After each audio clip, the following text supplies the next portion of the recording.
What's up, guys? I'm back. Before I get started, a few things I want to say, like as usual, my intro.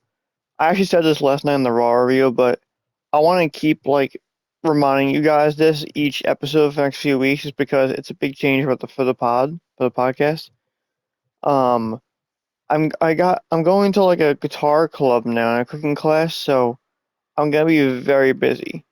Um, so pretty much I'm going to be not on as much, so some of these episodes may or may not be delayed. Also, my co-host, he's sorry, this is the NXT review, so he's not on the NXT reviews usually, but for the Raw and SmackDown ones, he's gonna be taking a little break for a while. Personal stuff, that's all. Um, Anywho, other than that, what was the other thing? One more thing I wanted to say, I don't remember. Oh yeah, I'm a little tired. It was a long day of work, so if I sound a little sluggish, that's why. Don't worry, I'm fine. I'm just tired. That's all. But yeah, that's really it. So I'm ready to get started. Actually, are you ready? um, Lillian Garcia. Oh, actually, let me go before I get to her. For Lillian Garcia. Yeah. So this was NXT. It was July 14th, 2026. I'm recording this the night of the show, like about an hour after the show ended. Now it's been as I'm starting this recording right now. It's like an hour later after the show's conclusion. I'll probably be uploading this tonight too, the same night. And yeah, that's really it. We can get started now. Let me see. Let me just get my notes out. Again, I apologize. There's so much new stars on NXT. You just can't spectate some of these matches, man. The first match of the night. Um, the Vanity Project, Brad Baylor, Ricky Smokes. Oh, the NXT Tag Team Champions. The rest of the group, Jackson Drake and Mika Lockwood at ringside. They defended the tag team titles against the new team of Sean Legacy and Dorian Van Dux. And the match was solid, pretty fun. What happened now? One second. I got my notes out. Oh, I do have news this time. Finally, I have news at the end of the show. We'll get to that. But yeah, their reigns today was 141 days. This was their third defense. Just so you guys are wondering, that was that. Yeah. So solid match. They did retain the tag titles because toward the end, Mika Lockwood distracted and they retained, and that was the match. Not much here, but it was solid. Backstage, Miles Bourne and Tavion Heights are watching the match. North American Tammy Miles Bourne says Tavion's gonna put Jackson Drake's face in the dirt tonight. And Tavion says maybe he knows two young stallions so he could take those tag titles from them. But Miles downplays the idea basically. Kim Hendricks comes in to taunt them and says he's about yeah 82.6%, but it'll be showtime soon. Tavion says that boy has mental issues, but tells Miles to think about the tag titles. Then we go back from commercial. Saquon Sugars is talking to OTM backstage in his search for allies against Darkseid. They tell him he made his bed, now he has to lie in it, and then walk over to Birthright to come in the room. Lexus King picks the scab of Bronco Nemo going off to join Peros Del Mal and Triple A about telling Lucian. He intimidates that Lucian has never really had family here, and they need to tell it themselves because it's the first crack in the foundation of OTM. That was that. Do I have this next person download? Let me check. Okay. I do not have Tristan Angels downloaded, but he is next. Tristan Angels comes out for a promo. He says he's taken it upon himself to repossess Shiloh Hill's tooth so he can no longer fool us into thinking he's normal and respectable, ensuring everyone sees him for what he is, a creepy hillbilly weirdo who is never fit to stand across the ring from somebody like Tristan Angels. He won't let Shiloh lie to himself anymore, which is why he's doing him this favor now. So Angels sets Shiloh's tooth on the steps and stomps on it. And Shiloh appears in the Tron, and Shiloh says, Tristan's right. That tooth let him look normal. Helped him with a smile, but losing it in the first place, it helps his mind, and his perception isn't already reality. He can't help but smile, but Angels can't help but the fog is coming. And Shiloh laughs maniacally and yells, the fog is coming, as fog fills the arena. For those who are gamers like me, Dead by Daylight reference. That's all I want to say. Let me go backstage. Izzy Callings, Izzy Dame, her and Lizzie Rain are in the back bickering at sorry, not Raw. Jeez. NXT GM Robert Stone when Natty and her entourage comes in. Natty insists that since Lillian Dick won the shot in the first place. Sorry. Lola tries to speak, but Natty shushes her and says it should be Nikki Lyons if it's anyone. Izzy Dame says she didn't get pinned in the 4-way, so it shouldn't be her shot. And then he says, Robert Stone says, Zaria will defend the title tonight, the North American title, in a fatal 4-way against Izzy Dame, Lizzie Ray, and Nikki Lyons in a 4-way. In about 20 minutes, so we'll get ready. In this next match, I don't have Tate Wilder downloads. I apologize. Him versus Naraku. Naraku wins. That it was really nothing. It was a good match though. Post match, Tony D'Angelo shows up and brawls with Naraku. Naraku's pistol poison missed out as a security guard, and that was it.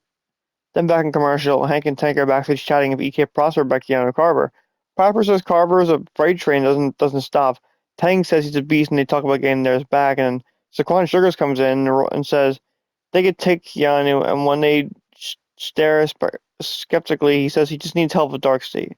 Tank says clearly he needs help, but they're not getting it from him, and Saquon sadly honks at him, and Tank says no honk.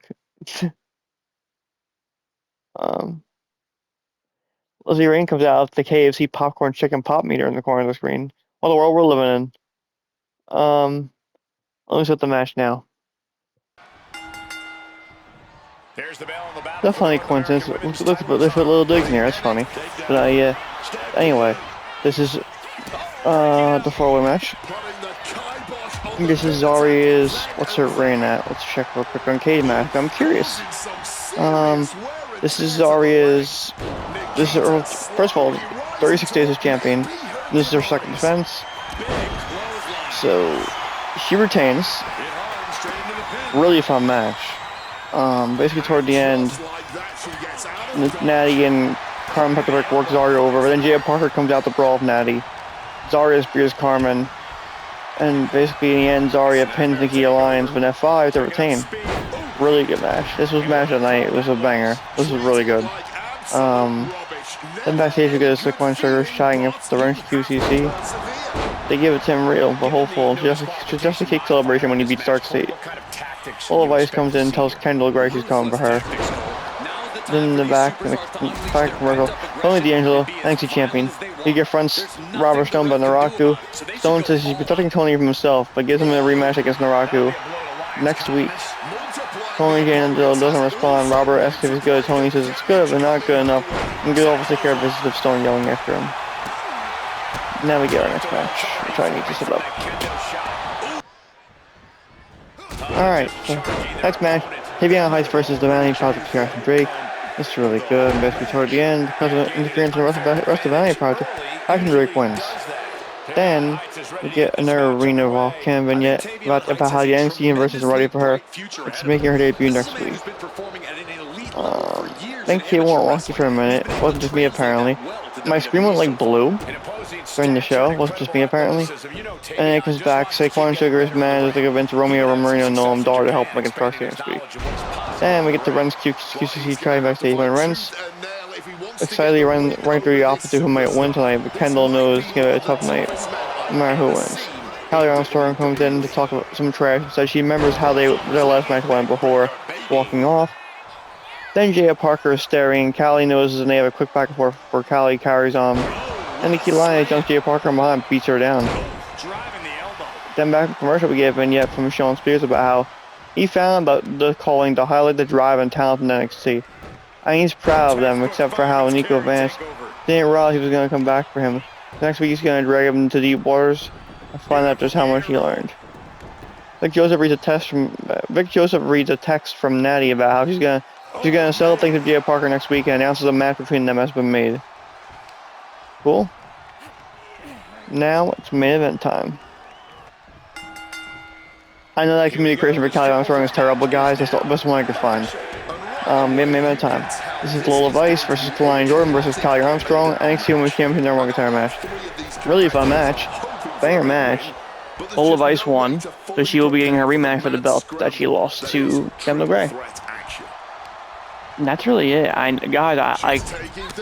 I didn't really go into much detail tonight. It's just It's been a long day. I'm just really tired. And also, it's just like, it's just been a really long day. And also, like, there wasn't much happened on the show. It was a fun, good show. Just not a lot happened, that's all.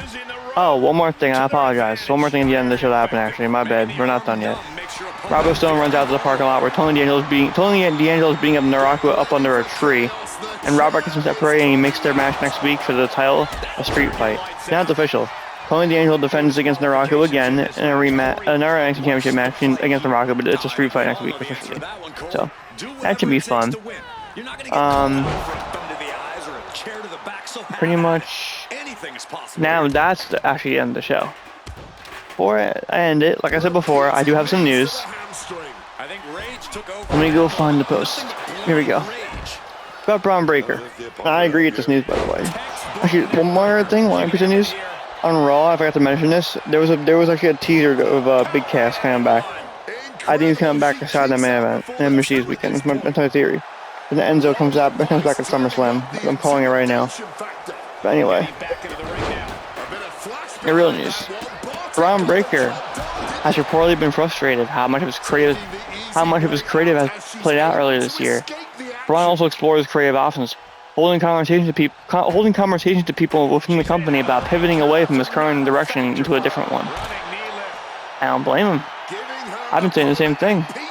He's a background character. He needs to go back to being a single star again. But that's it, guys. I disagree with that news. That's it. I'll be back to Survivor SmackDown, alone or with another co-host. And I'll see you guys in the next one. Peace.